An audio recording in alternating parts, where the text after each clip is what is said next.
Assalamualaikum warahmatullahi wabarakatuh. Apa kabar nih para sobat dakwah semua? Selamat datang kembali di acara obrolan Islam inspiratif. Nah, pada sore hari ini menjelang waktu berbuka puasa, ya gimana puasanya selama seharian ini? Apakah lancar? Apakah banyak yang penuh emosi? Ataukah biasa-biasa saja? Atau saking penuhnya acara sampai nggak sadar nih, oh iya ya udah mau buka puasa. Oke, di sore hari yang berbahagia ini kita kedatangan tamu yang sangat spesial. Beliau adalah Bapak Dr. Aris Saifullah MA yang akan berbincang-bincang nih dengan kita untuk membahas mengenai gimana sih menumbuhkan karakter spiritualitas terutama untuk adik-adik yang ada di Gen Z atau yang mereka yang masuk di dalam generasi Z ini yang banyak jadi perbincangan gitu ya, karena generasi Z ini termasuk generasi yang agak unik gitu ya Pak ya. Betul. Apalagi kalau dibandingkan dengan generasi saya, generasi Pak Aris atau sebelum-sebelumnya, wah itu semakin banyak yang apa ya istilahnya membanding-bandingkan dengan seperti itu. Nah, seberapa penting sih karakter itu spiritualitas ini, terus bagaimana menumbuhkannya, bagaimana agar kita tetap berada di jalan Islam dan iman gitu ya. Benar banget ya Pak ya. Nah, sobat dakwah sekalian, di acara ini kalau kalian misalnya tidak sempat nih untuk menyaksikan secara langsung, kalian juga bisa menyimak obrolan Islam inspiratif lainnya di YouTube, channel YouTube-nya Fakultas Dakwah ya, ada di Fakultas Dakwah UIN Saizu. Nah ini sambil ngapain ya, daripada ngapain nunggu-nunggu buka puasa, daripada bengong gitu ya, atau nonton video TikTok yang mungkin tidak bisa meningkatkan iman dan takwa. Nah ini alternatif banget nih buat kalian, bisa nonton di channelnya Fakultas Dakwah UIN Saizu. Oke, kita langsung saja nih, tidak berlama-lama dengan Pak Aris Saifullah ini. Halo, apa kabar Pak Aris? Alhamdulillah sehat. Puasanya lancar? Harus lancar ini. Kalau nggak lancar bahaya.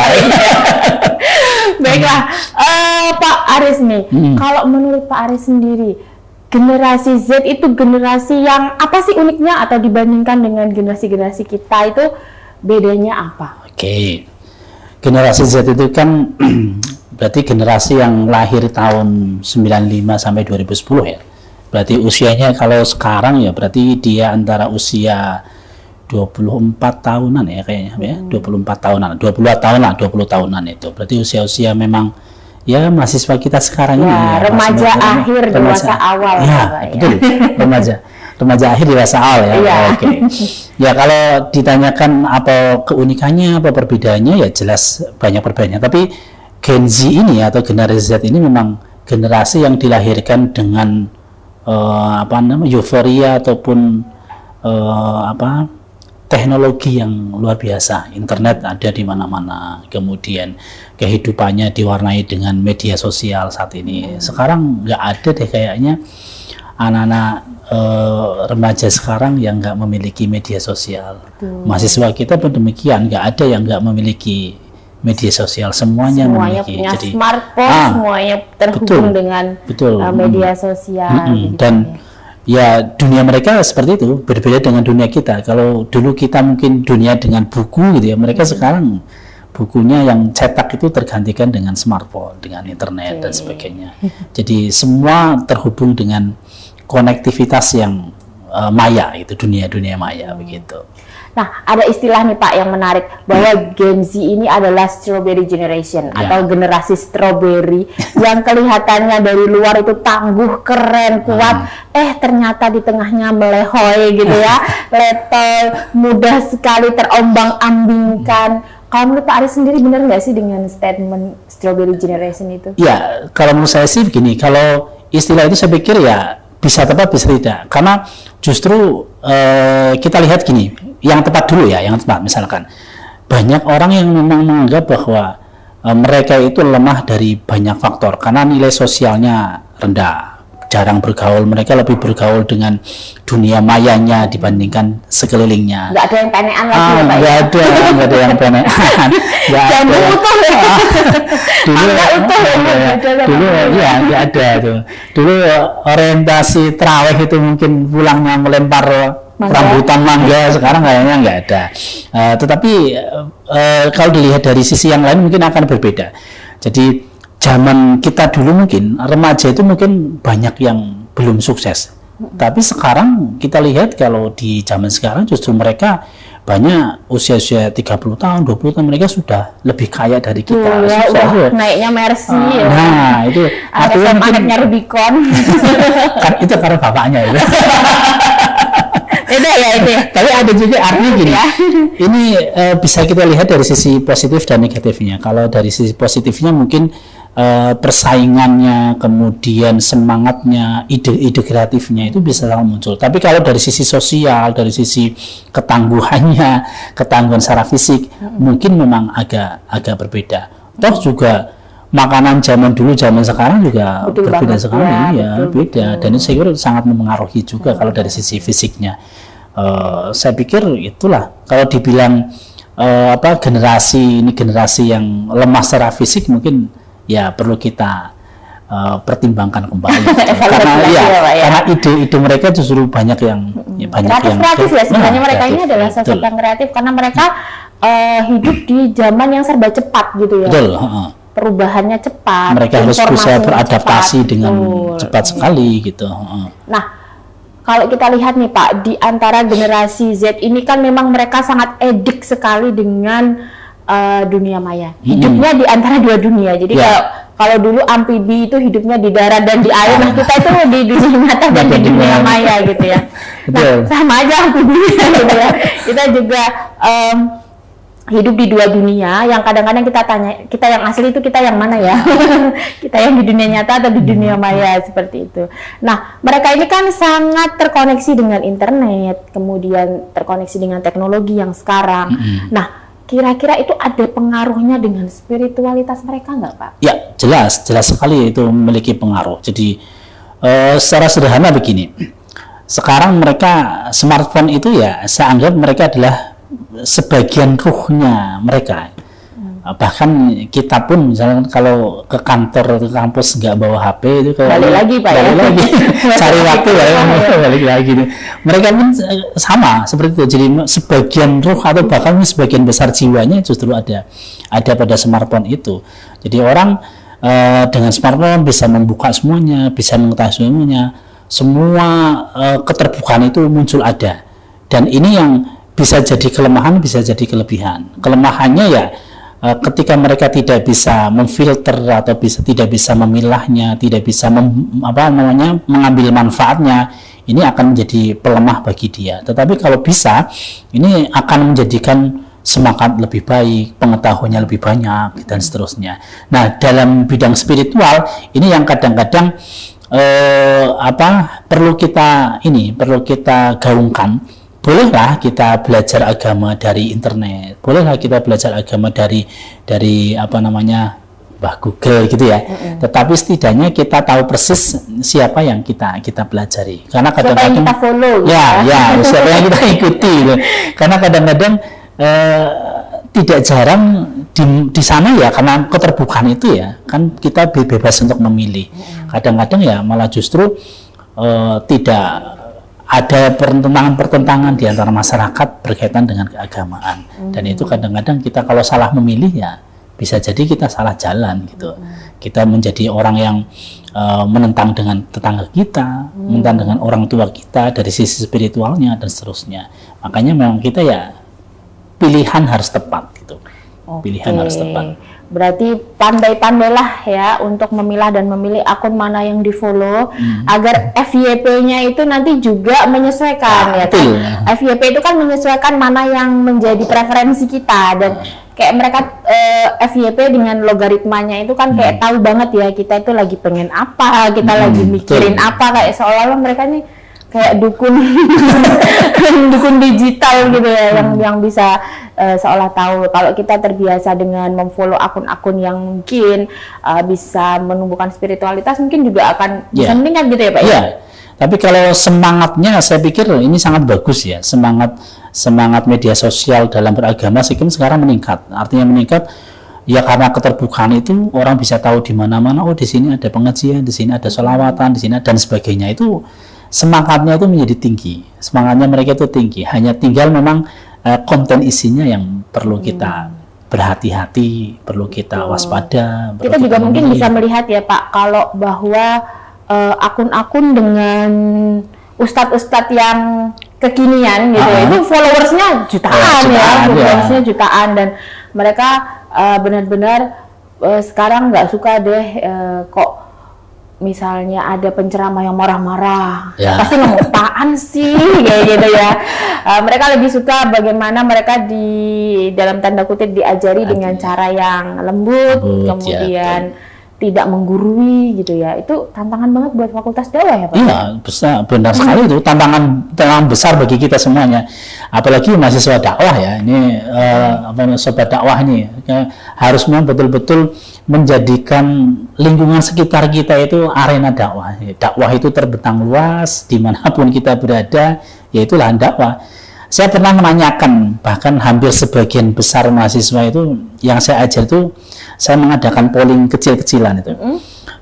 Saya tanya apakah mereka punya akun sosial, punya semua. Media sosial punya, mulai dari Instagram, TikTok dan sebagainya, mereka itu punya. Dalam hari itu atau hari kemarin mereka nonton apa itu? Hampir sebagian besar itu nggak ada yang nonton konten dakwah. Oh gitu. Padahal mereka mahasiswa dakwah lagi. Mahasiswa dakwah, tapi mereka nggak nonton. Sobat dakwah semua datang gitu ya guys. Nah, ini sesuatu yang saya pikir menjadi perhatian. Ya, kita mahasiswa dakwah, orang media sosial, dan mereka kan Gen Z kan satunya, generasi mereka ini. Tapi mereka nggak pernah nonton konten dakwah. Kalau konten biasanya hanya sekilas ini nggak menarik. Mereka lebih tertarik itu nonton telur dikupas, makan cabai banyak, dilumur gitu. Terus jadi review gitu.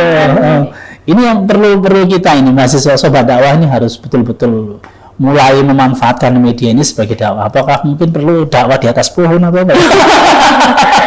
Agak ngeri ya, agak menimbulkan adrenalin mana gitu kalau dakwahnya di atas pohon. Kadang-kadang yang viral sesuatu yang ini kan jadi viral ya. Dan viral itu sesuatu yang tidak bisa kita duga. Ya betul.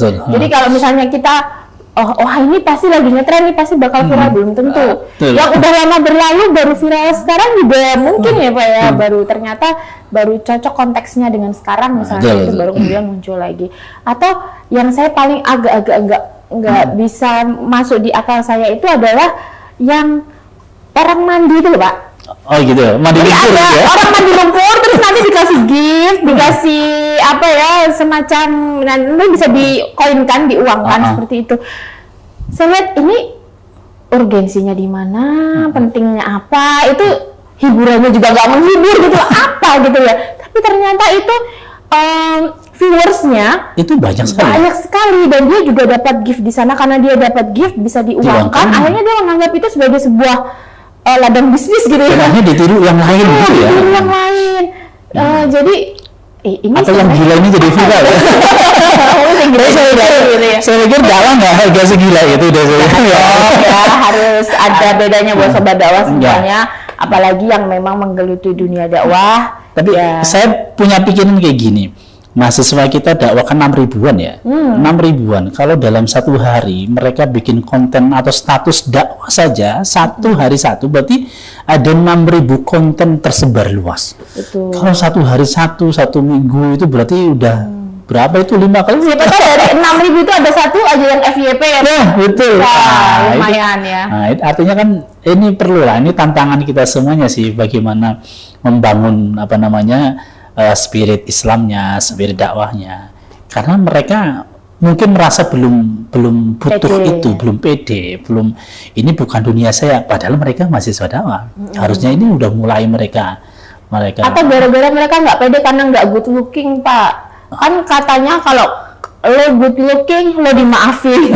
Kayak melakukan kesalahan apapun ya. Selama kamu good looking, itu kayak there's excuse for you gitu. Saya kira enggak juga sih. Kalau memang nggak good looking ya nggak digutkan sekalian. Digilain sekalian. Kayaknya Ya.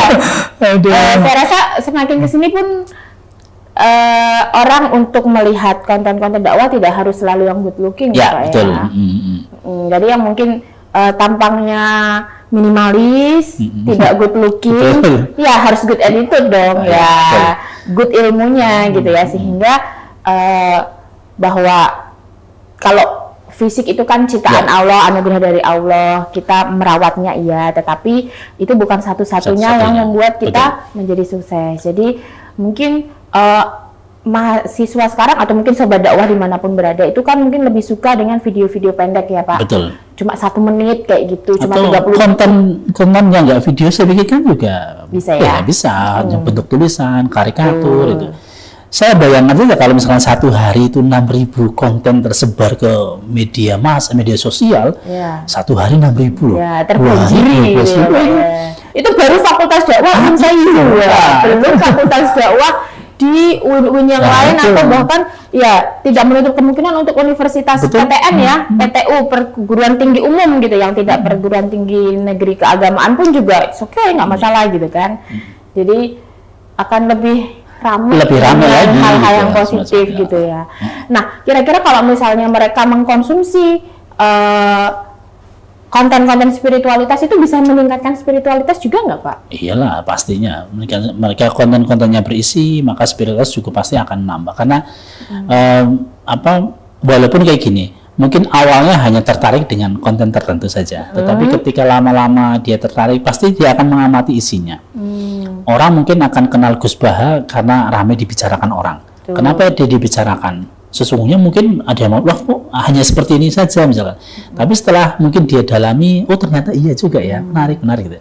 Jadi mungkin awalnya hanya ikut-ikutan saja, ikut-ikutan. Tapi ikut-ikutan yang bagus ya. Nah, jangan ikut mandi lumpur aja.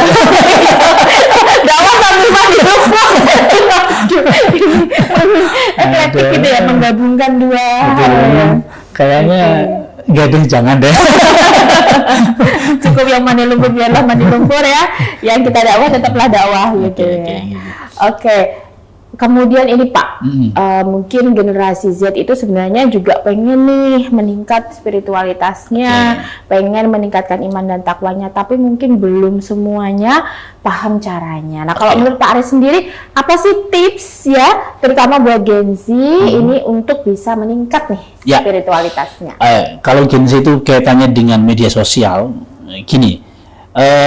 Setiap kita mengklik sesuatu itu pasti bank data mereka kan juga akan merekam kita. Betul. Jadi contoh misalkan saya hari ini klik sepatu di salah satu marketplace misalkan Shopee, Lazada atau yang lainnya, klik sepatu misalkan saya mau pilih sepatu mungkin beberapa dilihat udah kita keluarin tuh close, tapi ketika kita browsing pasti akan muncul itu. Betul. Pasti akan muncul. Jadi kalau kita sering mengeklik tentang dakwah misalkan, yang keluar juga pasti akan muncul berita di Google, berita di Chrome, di Firefox, pasti akan terkait dengan yang kita cari terakhir itu. Jadi kalau kita kepingin keilmuan kita tentang agama lebih meningkat, ya sering-seringlah untuk membaca, mengklik konten-konten tentang dakwah itu. Itu yang pertama, sering mengklik konten itu. Kemudian yang kedua, kita harus betul-betul bisa memilih gitu. Karena konten dakwah ya tersebar sangat luas sekali, sangat banyak, sangat beragam. Kita harus bisa memilih.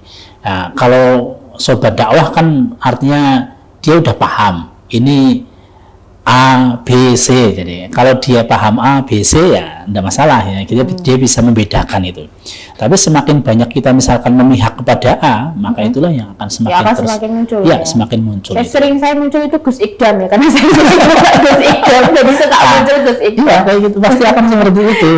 Dan ya itu sisi ini menjadi baik sesungguhnya, baik bagi kita. Jadi mereka semua menuntun kita juga. Kalau kita tadi misalkan Gus Idam kita sering tonton, maka sering muncul. Ya itu menuntun kita sesungguhnya menuntun. Makanya pilihan untuk pertama ketika kita mencari konten itulah yang saya pikir menjadi bagian penting. Karena ketika kita salah itu ya bisa jadi itu akan semakin tersesat, semakin tersesat dan tidak tahu arah jalan pulang ya. Nah, itu betul gitu.